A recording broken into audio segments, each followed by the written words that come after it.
Hello everyone, कैसे हो आप सभी। स्वागत है आपका अपने चैनल टीचिंग विद बानी में। आई होप आप सभी अच्छे होंगे और अपनी तैयारी को बेहतर कर रहे होंगे। दोस्तों, एग्जाम बूस्टर सीरीज में आप सभी का स्वागत है। आज की क्लास में हम हिंदी के महत्वपूर्ण प्रश्नों को करेंगे। तो चलिए आज की वीडियो को स्टार्ट करते हैं। उससे पहले अगर आप चैनल पर पहली बार आए हो तो चैनल को सब्सक्राइब और वीडियो को लाइक जरूर करना। आज का हमारा पहला क्वेश्चन है, बीसल देव रासो की नायिका का नाम है।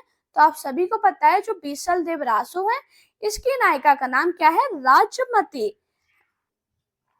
हमारा नेक्स्ट क्वेश्चन है, चारपद के रचयिता कौन है? तो आप सभी को पता है जो चारपद है इसके रचयिता सबरप्पा है। हमारा नेक्स्ट क्वेश्चन है, जयचंद्र प्रकाश के रचनाकार है। तो आपको याद रखना, जयचंद्र प्रकाश के रचनाकार भट्ट केदार है। नेक्स्ट क्वेश्चन है, कुमारपाल प्रतिपोध रचना किसकी है? सोमप्रभ सूरी की। संदेश रासक के लेखक कौन है? अब्दुल रहमान। मैंने आपको क्या बताया? बीसल देव रासो की नायिका का नाम क्या है? तो आपको याद रखना राजमती है। चारपद के रचयिता सबरप्पा है। जयचंद्र प्रकाश के रचनाकार भट्ट केदार है। कुमारपाल प्रतिपोध किसकी रचना है? सोमप्रभ सूरी की। संदेश रासक के लेखक अब्दुल रहमान है। साहित्य इतिहास के लेखक जिन्होंने आदिकाल को चारण काल कहा, उनका नाम क्या है? तो आपको याद रखना राम कुमार वर्मा। मैंने आपको क्या बताया? साहित्य इतिहास के लेखक जिन्होंने आदिकाल को चारण काल कहा, उनका नाम राम कुमार वर्मा है। हिंदी साहित्य के आदिकाल से संबंधित कवि कौन है? तो आपको याद रखना हिंदी साहित्य के आदिकाल से संबंधित कवि अमीर खुसरो हैं। दान वाक्यावली के रचनाकार कौन है? तो आपको यह रखना विद्यापति है। विद्यापति को कृष्ण भक्तों की परंपरा में ना समझना चाहिए, यह कथन किसका है? तो आपको यह रखना रामचंद्र शुक्ल का। दोस्तों, ये कथन इतना इंपॉर्टेंट है, बहुत पेपर में पूछा गया, जरूर याद रखना। मैंने आपको क्या बताया? साहित्य इतिहास के लेखक जिन्होंने आदिकाल को चारण काल कहा, कौन थे? राम कुमार वर्मा। हिंदी साहित्य के आदिकाल से संबंधित कवि कौन है? अमीर खुसरो है। दान वाक्यावली के रचनाकार विद्यापति हैं और विद्यापति को कृष्ण भक्तों की परंपरा में ना समझना चाहिए, यह कथन किसका है? रामचंद्र शुक्ल का। आदिकाल के अंतर्गत सरहप्पा लुइपा आदि कवि संबंध है सिद्ध साहित्य से। वह काव्य धारा जो भक्ति काल के अंतर्गत नहीं आती है वो कौन सी है? लासो काव्य धारा।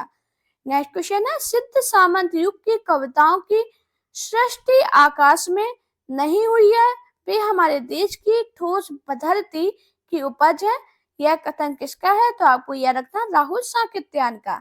मैंने आपको क्या बताया? आदिकाल के अंतर्गत सरहप्पा लुइपा आदि कवि संबंधित किससे हैं? सिद्ध साहित्य से। वह काव्य धारा जो भक्ति काल के अंतर्गत नहीं आती है वो कौन सी है? रासो काव्य धारा। सिद्ध सामंत युग की कविताओं की सृष्टि आकाश में नहीं हुई है, वे हमारे देश की ठोस धरती की उपज है, यह कथन किसका है? तो आपको यह रखना राहुल साकित्यायन का। शंकराचार्य के बाद इतना प्रभावशाली और इतना महिमान्वित महापुरुष भारत में वर्ष में दूसरा नहीं हुआ। हजारी प्रसाद द्विवेदी की यह उक्ति किसके लिए है? तो आपको यह रखना गोरखनाथ के विषय में कहा था। नेक्स्ट क्वेश्चन है, डॉक्टर दशरथ वर्मा आदि कुछ विद्वान पृथ्वीराज रासो के संस्करण को मूल रासो मानते हैं। तो वो कौन सा संस्करण है? सबसे छोटा संस्करण जिसमें 1300 छंद हैं। मैंने आपको क्या बताया? शंकराचार्य के बाद इतना प्रभावशाली और इतना महिमान्वित महापुरुष भारतवर्ष में दूसरा नहीं हुआ। हजारी प्रसाद द्विवेदी की यह उक्ति किसके लिए है? गोरखनाथ के विषय में कहा था। डॉक्टर दशरथ वर्मा आदि कुछ विद्वान पृथ्वीराज रासो के किस संस्करण को मूल रासो मानते हैं? तो आपको यह रखना सबसे छोटा संस्करण जिसमें 1300 छंद हैं।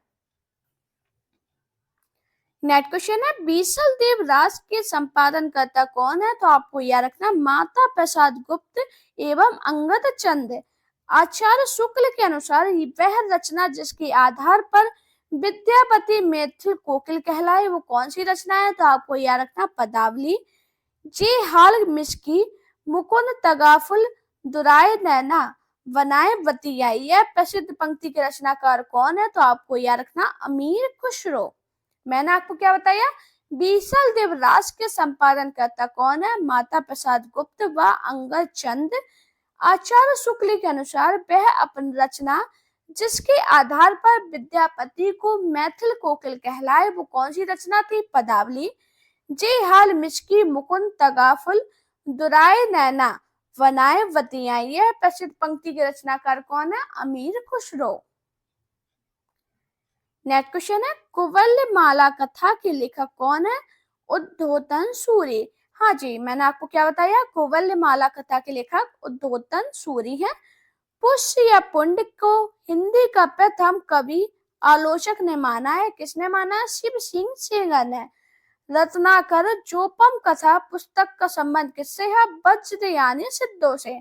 मैंने आपको क्या बताया? रत्नाकर जोपम कथा पुस्तक का संबंध किससे है? वज्रयानी सिद्धों से।